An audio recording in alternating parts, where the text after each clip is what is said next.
Hello, everybody, and welcome to Getting Inside the Right Male Mind. I'm Lisa Shield. And I'm Benjamin Shield.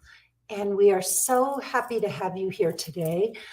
We are going to talk about anxiety and how to stop letting your anxiety push good men away. We talk about anxiety a lot. I know we've done other broadcasts about it, but it really is one of the biggest saboteurs of relationships. And women tend to be much more anxious than men, although there are men who are also anxious. One thing I do want to put out there to everybody is that whether you have, if you have either an anxious or avoidant attachment, you still have anxiety. And I really want you to think about that for a moment. So if you are anxious or avoidant, these are called anxious attachment styles. They are both driven by anxiety. In fact, avoidants are so anxious that they push people away before someone can push them away. And then the minute the other person catches on or starts to pull away, then they try to grab that person and pull them back in. So don't think that just, if you have identified yourself as being anxious or avoidant, this is anxiety that is underneath all of these behaviors on both sides of the equation. They're actually both considered insecure attachment styles. So you have anxious people and avoidant people, but both are actually anxious underneath it all. It's just that avoidance push people away before they can be pushed away. And then when the other person starts to pull away, they start to feel anxious. And so then that's when they try to pull the other partner back into the relationship, and then they push them away again when the intimacy becomes too much. So this is really relevant to everybody. In fact, in the very early stages of a relationship, another thing to be very aware of is that love bombers are actually super anxious in the beginning. That's why they're love bombing, right, babe? Yeah. They're afraid that they're not going to seal the deal unless they go over the top and try to impress someone. Yep. And then they can't maintain it. And it's also not a genuine emotion.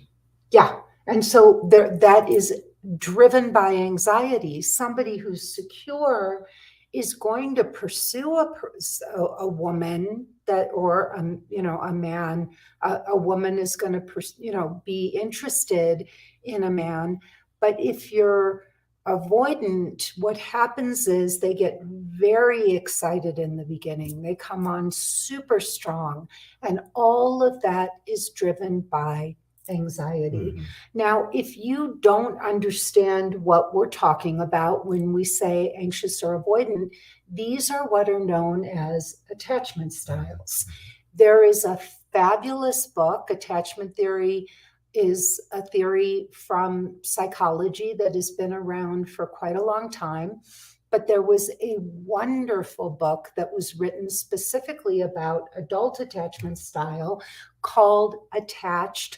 I recommend that everybody read it. It is an absolutely brilliant book.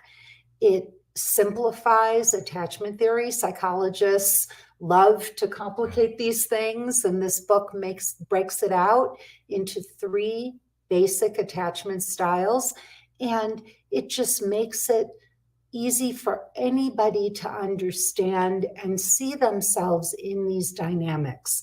So please read that book.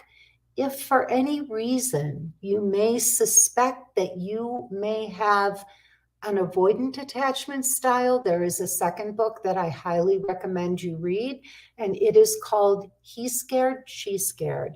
And this book is wonderful because it looks at both men and women as having these attachment issues, especially avoidant attachment. And it is sometimes very, very difficult for people with an avoidant attachment style to identify themselves as avoidant. I've had many, many, many clients over the years, myself included, because if you asked us, we would tell you, I want a relationship. I love being in a relationship. I just can't find anyone I'm attracted to.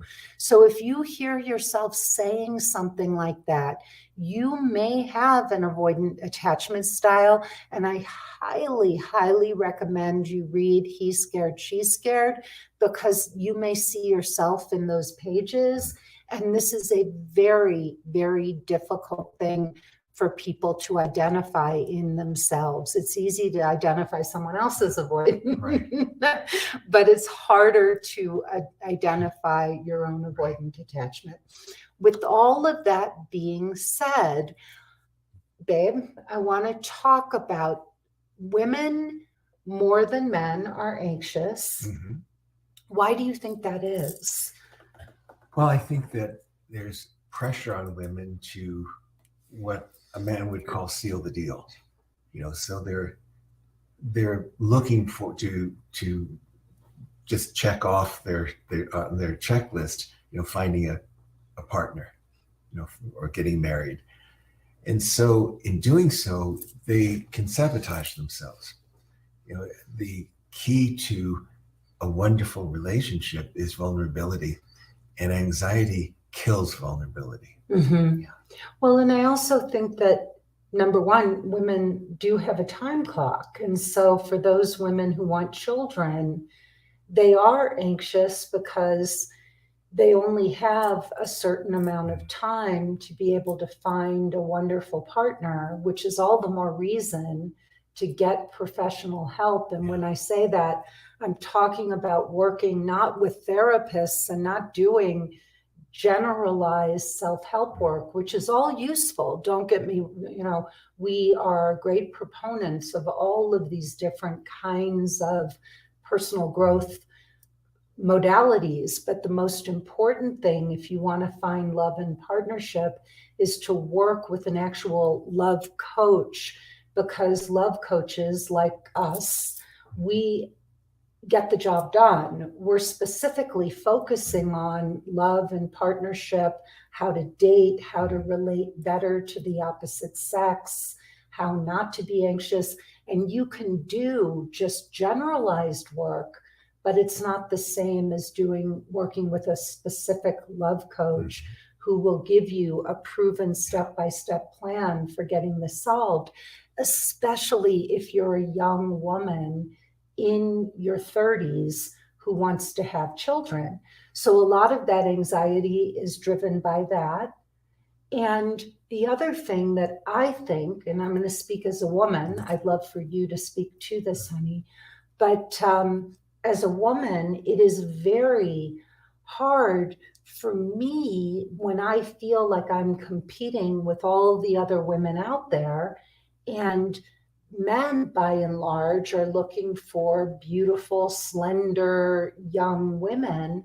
And in many ways, I think a lot of women feel like those are things that we don't have control over, right? I can go to the gym and work out and get in better shape, but some women have won the genetic lottery. And there's a lot of anxiety, I think, in women, both because we've been cheated on, we've been abused, manipulated, lied to, left by men, abandoned with children and all. And so I think there's anxiety in trusting men to be good and honorable. And also we don't want to be perceived of as needy. So I think all of those factors, looks, youth, beauty, time clock, feeling like we're going to give our power away and then a man is going to take advantage of us financially or abandon us. So I think all of those things drive our anxiety. Absolutely. And we're also looking at because of that anxiety, how we can trip over ourselves in finding what we call the guardian of our souls, our partner. And we can have self-fulfilling this can be a self-fulfilling prophecy, because if we don't manage our anxiety, that I think that's what you're saying, then we're gonna have the result that we don't want, because that anxiety will create those outcomes. We will push men away. Absolutely. And some of the anxiety shows itself as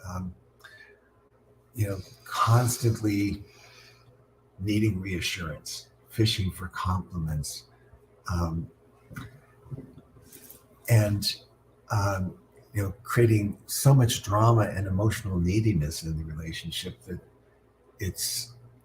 a man feels like it's impossible. When a woman has a high level of anxiety, to be with her, a man feels like he's walking on eggshells. That he doesn't want to create more anxiety. He's trying to constantly soothe her and tell her things are all right. And for a man, it gets exhausting. And also, what is difficult for a man, speaking as a man, is when a woman overanalyzes everything, and overprocessing.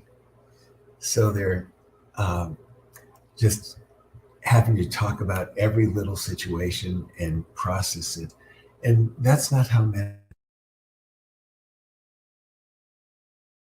really are fairly simple in many ways, and we don't like to not only do we not like to process, but we don't like to overprocess. Well, women are emotional. We're way more emotional than men.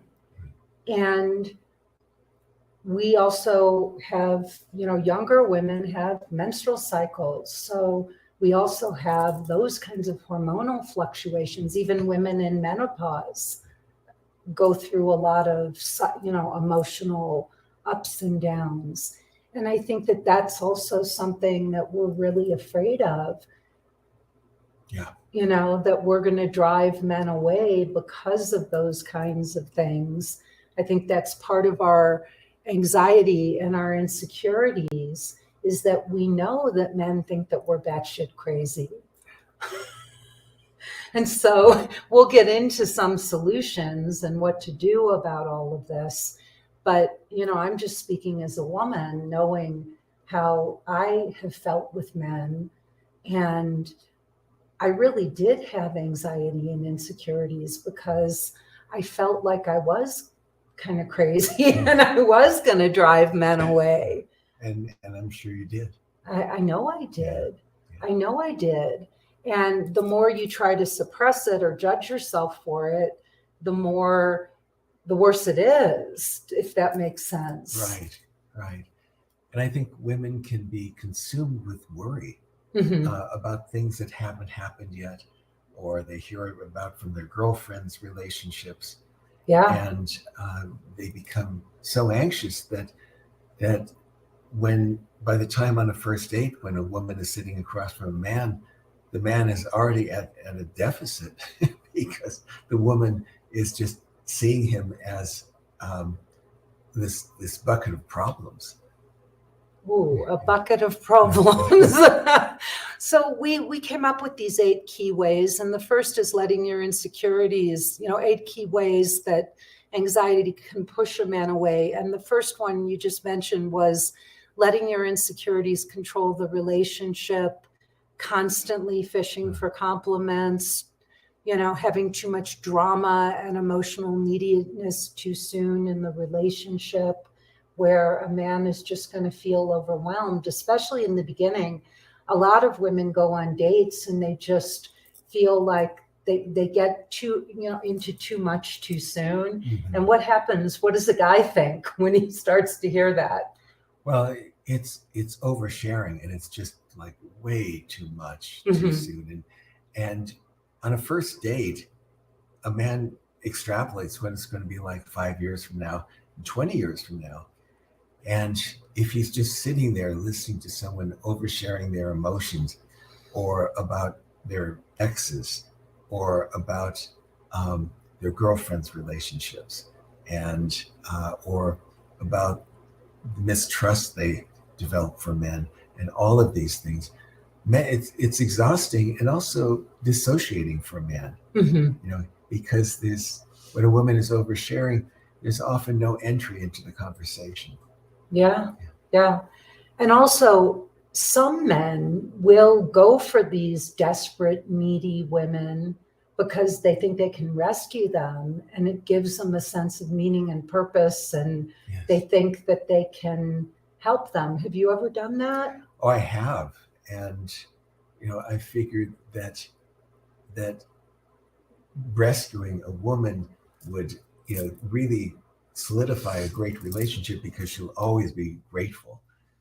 And it has never been the case. That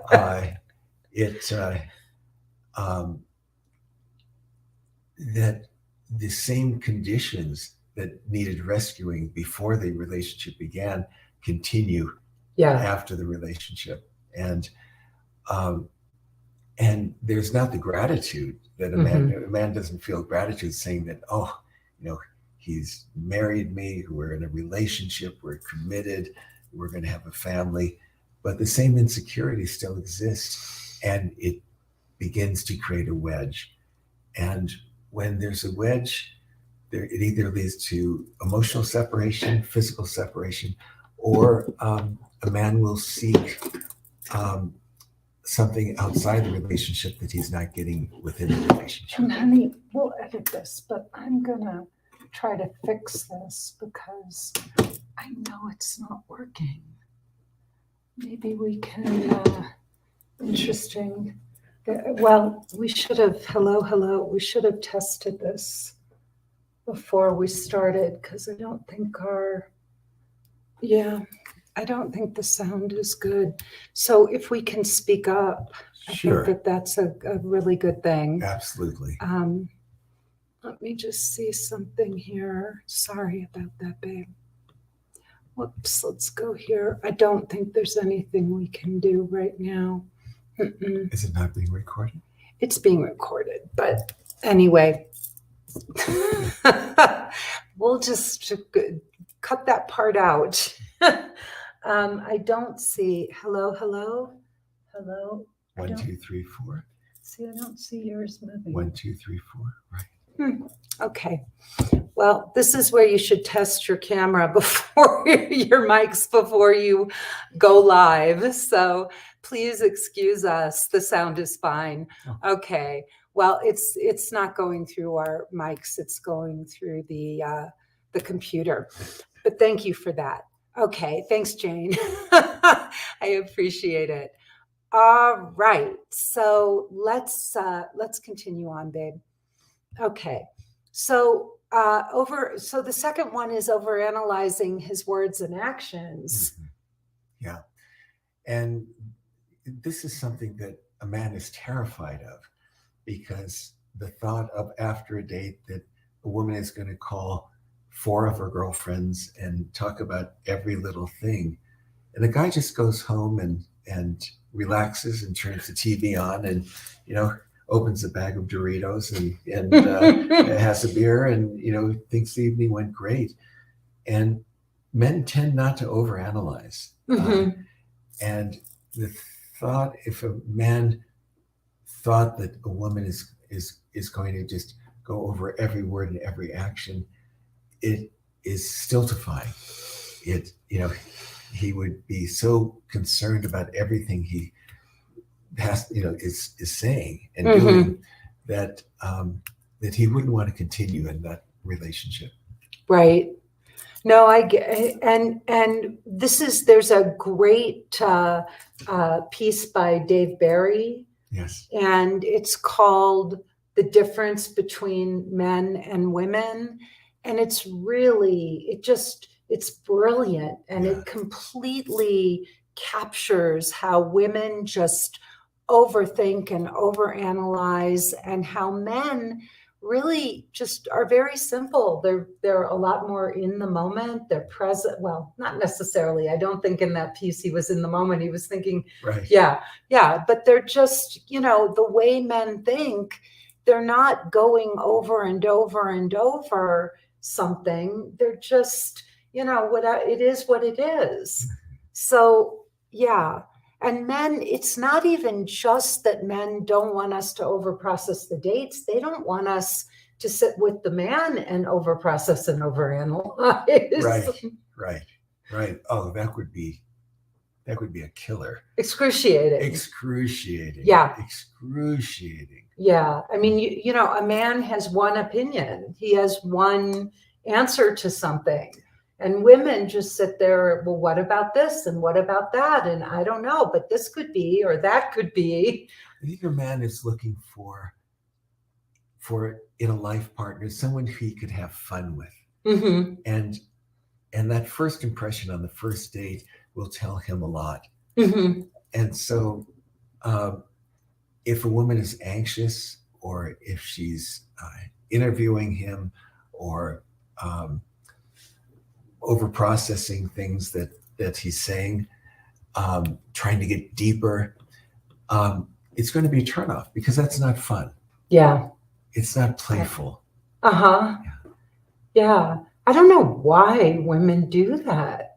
I mean, we spend so much time with our girlfriends and just sitting there going in circles, analyzing, and well, maybe it was this, or maybe he meant that, or, and it's such a revelation in our programs when I say to the women, they're like, well, what do you think about this? And why did he do that?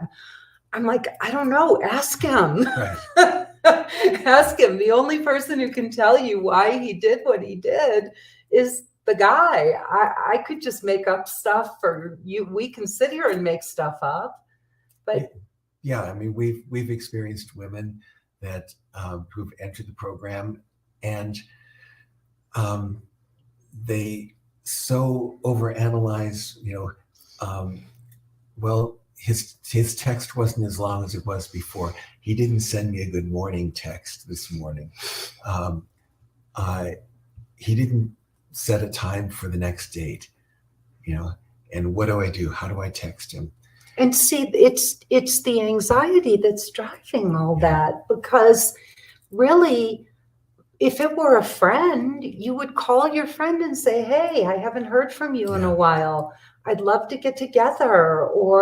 But you wouldn't sit there and go, oh my God, why isn't she texting me? Maybe she doesn't like me anymore.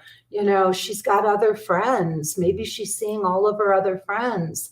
That's so bizarre. But I think it's so vulnerable for a woman to feel like, I think we feel like we're giving our power away, and that we have to sit there and wait for a man to chase us and pursue us. And we feel so vulnerable and anxious when that isn't happening.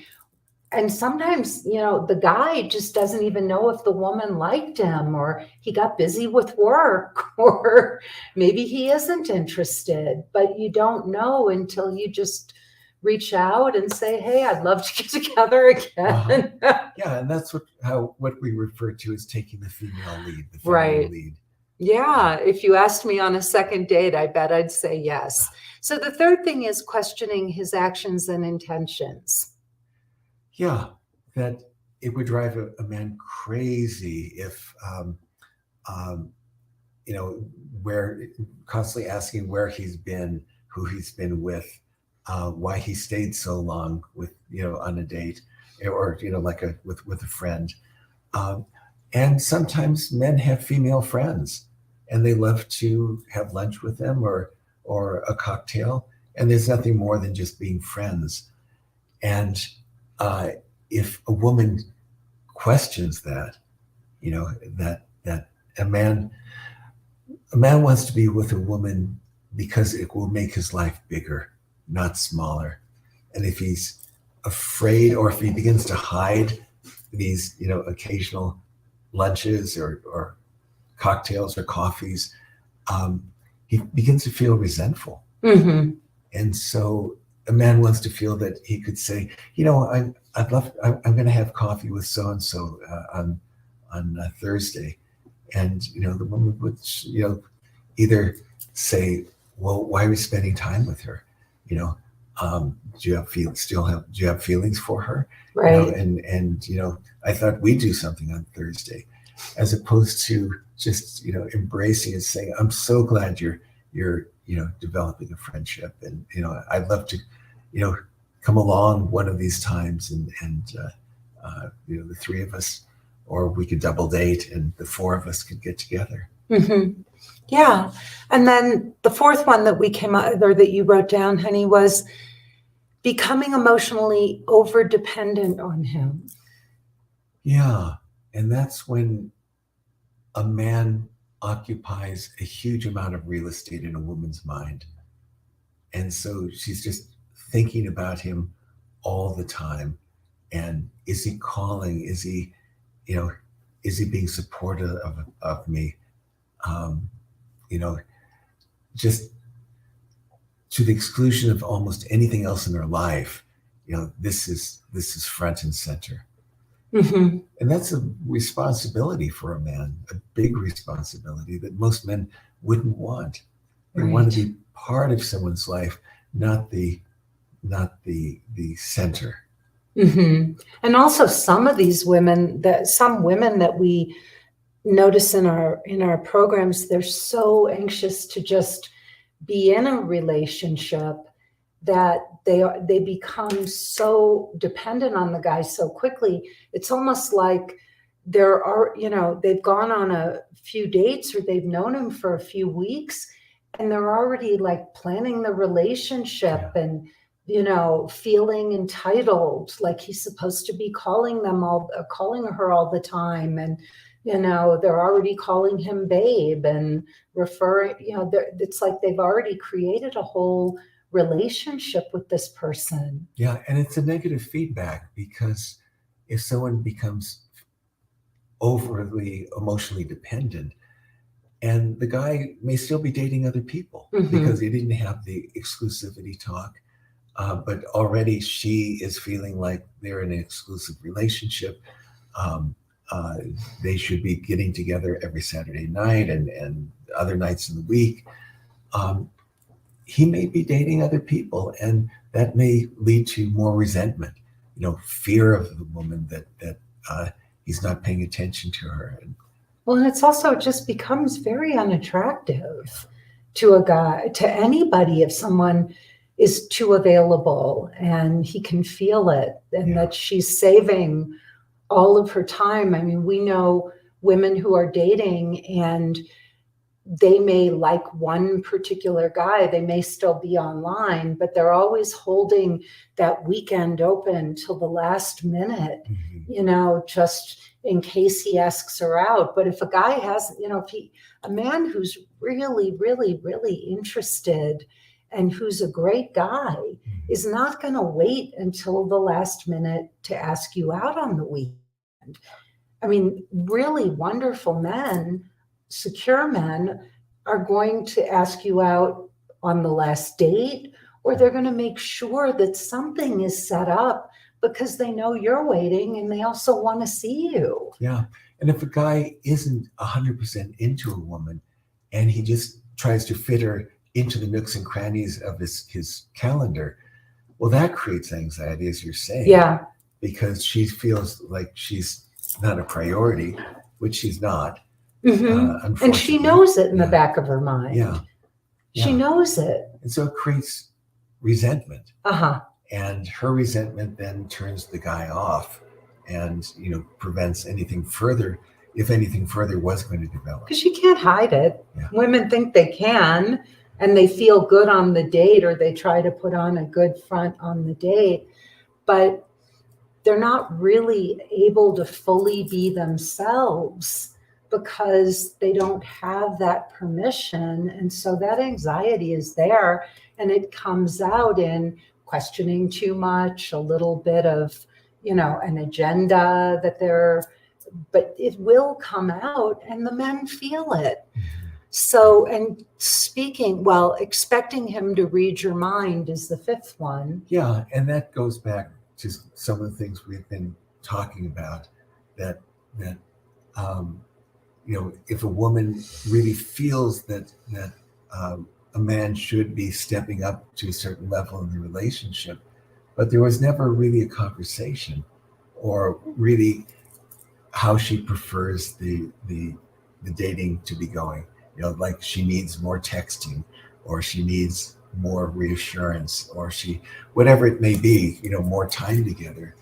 And without the conversation, sometimes the guy just feels like everything is going great, and the woman is saying, "Why doesn't he understand what my feelings are?" Yep, and this is a crazy thing.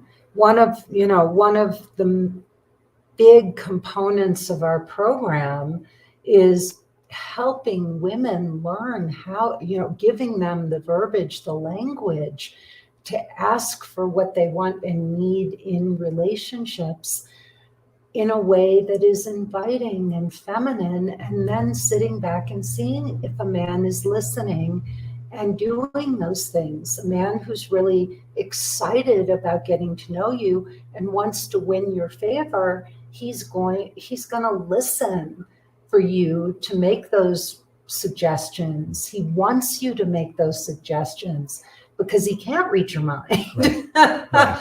But we have a woman right now, or we had a woman in one of our courses who was in a relationship for many months, probably about 9 months now, with a man who is very busy. He has a job that's very demanding, and she would not ask him for the things she wants in the relationship. And she'd get right up to the edge, and then she would pull herself back, and she never asked. Her anxiety was so deep that she never, ever, ever asked. And she is going to go along in this relationship. And, I think that personally, based on my own experience, he knows what she wants. He knows what she's looking for. And it's working for him the way it is right now. And he'll keep going like this because he is busy, and he is out of town and traveling for work and all, and very, very, very busy. And when he does retire, just like a man who's going through a divorce, he may meet a woman who he enjoys and who gets him through the divorce. But once he's divorced and he has lots of time on his hand and he can play the field, he'll probably go out and do that and see what's out there. Yeah. And I think that's true in so many relationships, where the man really likes the way things are, and the woman always wants more, or not always, but often wants more. And unless there's a discussion of really seeing, and if the woman is content with that, but chances are she's not. And it will create more and more anxiety, and anxiety leads to resentment. And especially if somebody who is not asking those questions has some avoidant tendencies herself, then at some point she'll just get fed up and walk away. Yeah. But the problem, what I think a lot of women don't understand, is that a man who's genuinely interested and really cares about you, first of all, by having boundaries and standards, you're holding up a bar that a man has to reach. And if you don't have boundaries and standards, you come across as kind of like not top tier. Right? Because a man can see that, oh, she'll just go along and I'm really just giving her 30%, and she's willing to accept that. So it doesn't matter how successful you are, how pretty, whatever, a guy will not see you as A+. He'll see you as a B-, and he'll treat you like a B-. And so that'll go along, and your anxiety will keep you in it, and you'll keep saying, oh, well, he keeps showing up and we're having great sex, and, he takes me to dinner and all. Well, it's because it works for him, but not because it's what he really wants. But then that A+ will come along and you'll be yesterday's news in a second when that happens. So the key to alleviating anxiety is having the conversation and Yes. knowing one way or another way. Yeah, but really having standards and boundaries and not letting men string you along. So number 6 is men can sense when you have an agenda or a timeline and you may be pressuring him to commit. Yeah, and a man can feel that, and he can feel that he's getting pushed against the wall, and it could be too much too soon, or someone who he may not want that committed relationship with, but he can feel when someone is pushing, and his life begins to feel more narrow. He himself becomes anxious in the relationship. Mm-hmm. Yeah, he can feel the pressure. He can feel, oh my God, if I don't do this, she's going to leave. Mm-hmm. Yeah. And if he does make the decision or does do what she's pressuring him into just to keep her, that's not going to work either, because he'll resent her. Yeah. And so now we have 2 people that are anxious, and it's not the foundation of a great relationship. Mm-hmm. Over texting. Some men like to send a good morning text, or just, hi, how are you? What's up today? But a lot of men really aren't, voluminous texters, and they don't get their emotions out by texting. They can do it in person or over the phone. And so if a woman sends these long texts, and it can feel like homework to either they have to answer the questions on the text or write something as long, to show that they're interested. And it's just not in them, to be sitting there texting during the day, particularly if they have a busy day. And I think men also know that women text a lot to try, because they're anxious and they need that constant feedback. They need that constant connection. And they want to keep pinging the man, mm-hmm. Just to make sure that his attention is on her. Yeah, it's like Pavlov's dog. I mean, they get a little bit of something every time they get a text from a guy or they have that exchange, and guys know that. Mm-hmm. And a lot of guys do that intentionally. That's why they do the good morning texts and good night texts. It's not, a lot of times guys do that before they've ever even met a woman, knowing that she's going to feel the sense of connection, and maybe it'll be easier to get her into bed on the first or second or third date, because they've been sending those messages and they've been building a false sense of connection. Yeah. So that's something really to look out for women. A lot of women, they eat it up. They just eat it up. And for me, I didn't grow, we didn't meet in the days of texting and all. So, but I would feel weird if a guy was texting me good morning or good night when I didn't even know him. And I would actually question how mature a man was if he was doing that before he'd ever met me. Why would a grown man, presume to know me when he doesn't know me? Yeah. And if he's doing that to one woman, he's probably doing it to several women. Good point. Yeah, really good point. And then the last one is jumping into bed, like too soon. We say share your head before you jump into bed. It's a killer, because a man, even though he appreciates a gesture, can lose respect for a woman. Yeah. It's just like, oh my gosh, now we're lovers and we haven't even become friends yet. And is she doing that with every guy she meets? Yeah. And is she doing this to so quickly seal the deal that, early on in the relationship, we're now in this committed sexual intimate relationship, and a guy may not be ready for it. He wants to, and a man wants to be able to pursue a woman. And so, there are stages to courtship that really build up intimacy and sexual tension and trust and safety. And, there needs to be time together and shared experiences.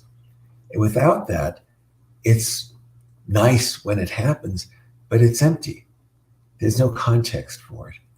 And it's so premature that a man will want to back away, saying that now she's going to expect so much out from me. Right. Yeah. And they do think that. But honey, men jump into sex, and I've heard, and tell me if this isn't true, that a man isn't gonna disrespect a woman for having sex right away, and some men, if it's a woman they're really, really keen on, like for whatever reasons, maybe she's just really his type or whatever, he may continue to date her for a while, but it just isn't good for a woman, especially a woman who's anxious, to give her power away, even just for herself, because we start to get anxious once we do that. Even if a man didn't judge us, even if he was totally fine with it, we start to spiral and become attached. And I think that's where it gets weird. And men often, they know that starts to happen. They know that if they have, sex with us too soon, that we're going to start to attach, and that it could get really weird really fast. And I think that's why a lot of men don't want to call a woman the next day, or because we suddenly, oh my God, we slept together, so he must really be into me, and you don't even know me. So I think that's a bad idea. Well, let's talk about some of the solutions. Mm-hmm. We have a few minutes here, so let's talk about what women can do, or what we can do. So, So what would you recommend? Well, I think first is beginning to identify our own anxiety, begin to witness it, and just realize that, yes, I am anxious, and I'm anxious in this relationship, and trying to identify what's making us anxious. And also beginning to witness how it might be sabotaging a relationship, or sabotaging dating, not even a relationship. So being able to identify it in ourselves and begin to witness it and see the effect it's having. And then, to develop tools to manage our anxiety, whether it's conscious breath, or tapping into our five senses, being in our body, because anxiety really means we're leaving our body. So anything we can do to be in our body reduces our anxiety.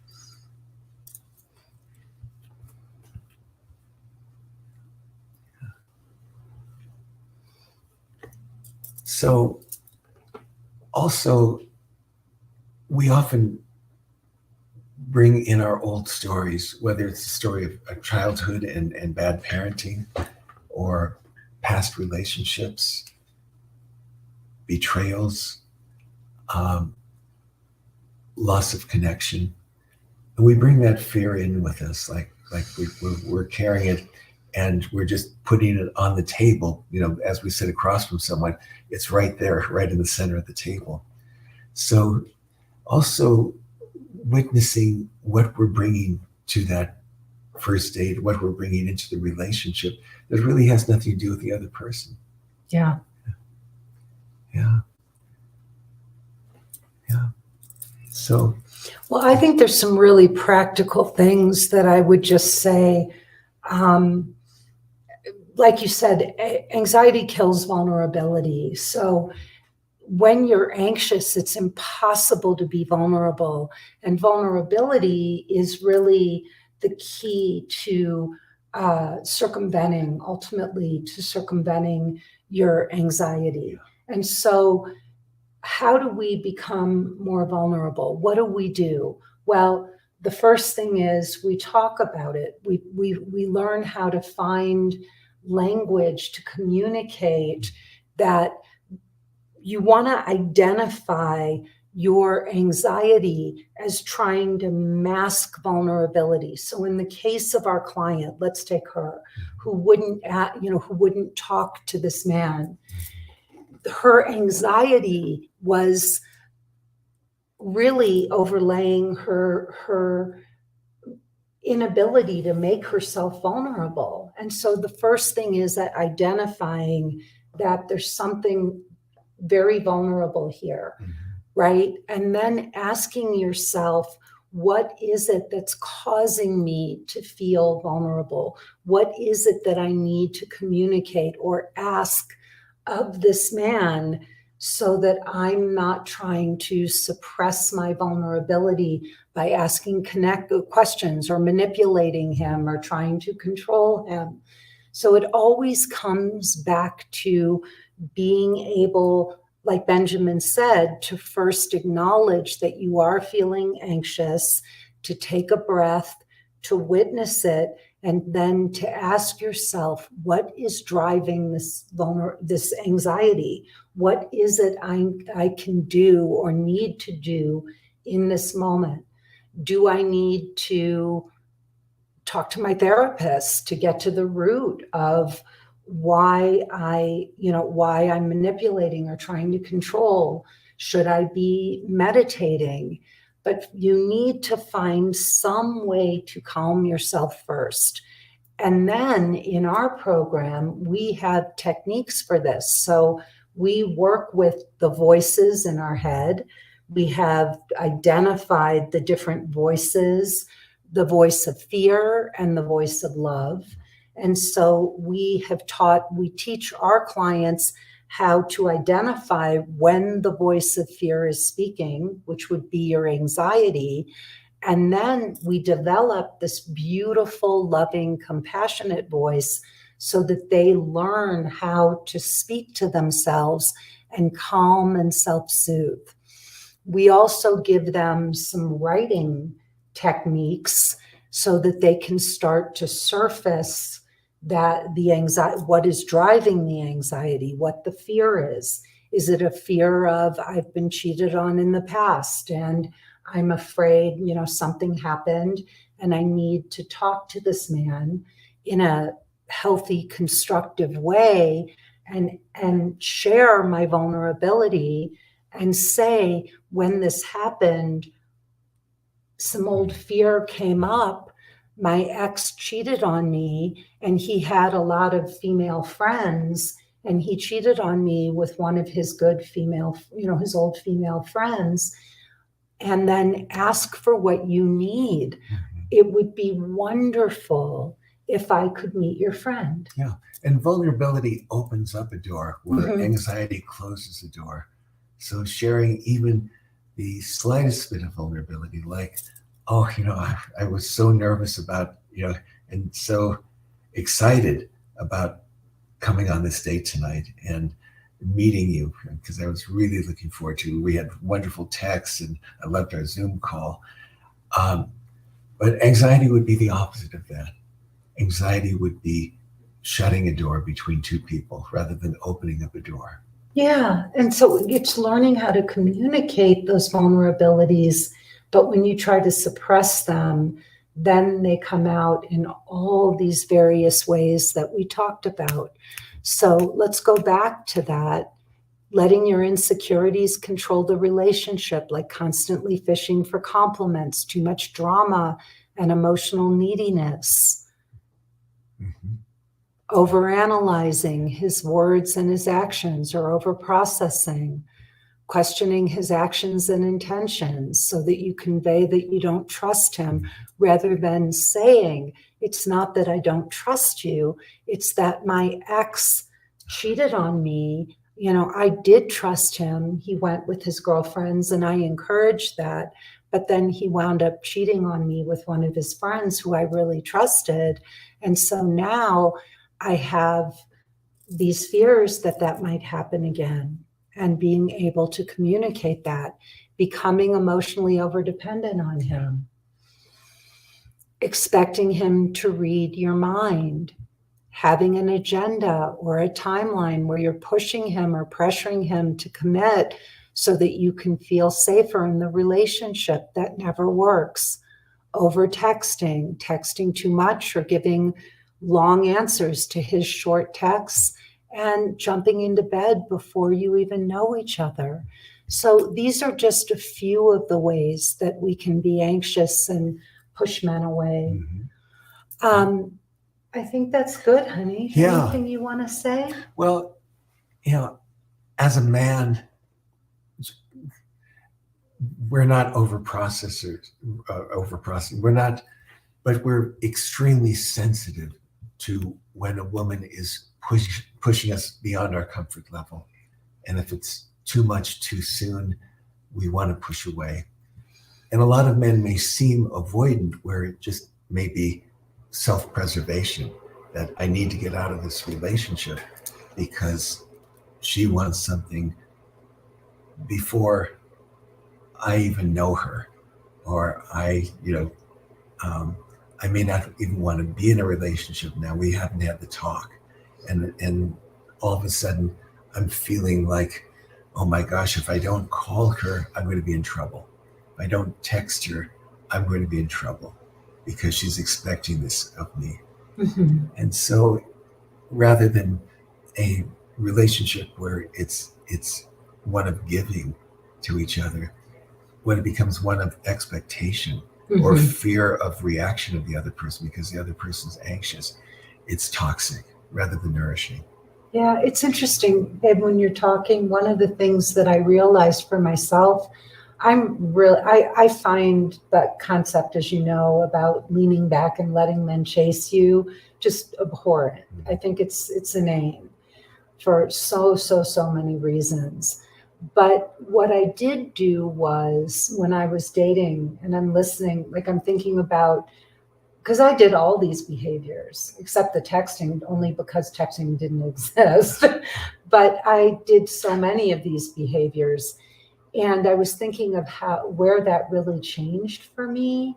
And it changed when I saw that none of those things ever got me what I wanted. And what I realized was that I was going to show up. I was going to be me. I was going to, be as charming and delightful as I could possibly be. But what I needed to learn was how to receive. And because I didn't know how to receive, if that makes sense, men were probably giving to me all along, but because I was so anxious and so sure that I couldn't get what I wanted, and I was so anxiety driven, right, that when I stopped doing all that and I just started receiving, I got to see that there were men who were showing up for me, who wanted to please me, who really liked me. But when I was in this anxious pushing mode, I couldn't see any of that. And when I stopped doing that and I started to let it come to me, everything changed. And it was really beautiful. And of course, that's when we met. All right. Well, this has been lovely. I'm Lisa Shield. And I'm Benjamin Shield. And we want to thank you so much. This has been Getting Inside the Right Male Mind. We look forward to seeing you next time.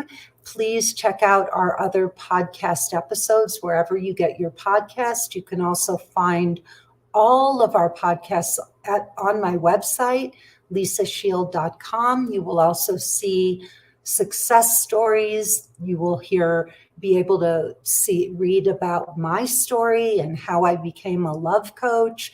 It's a really beautiful website. So if you're interested in us or in me and learning more about what we do, and even exploring the possibility of coaching with us, You can click the button all over the website to watch my free 45-minute presentation. You can also send us your requests for future podcast topics to podcast@lisashield.com. You can rate and like our podcast, and please give us feedback. We love your feedback, good, bad, or indifferent. We really take it to heart. We also would love if you would spread the word. Tell your sisters and uncles and aunts and cousins and brothers and daughters and sons, your mom, your dad, whoever, about these broadcasts. We're saying things other people aren't saying in a way that they're not saying it. So please support us. Let's spread the word. And I think that's it. Good. Have a wonderful, wonderful day. We send you lots of love, and we look forward to seeing you next time. Thanks for sharing the time with us. Thank you so much. Bye-bye.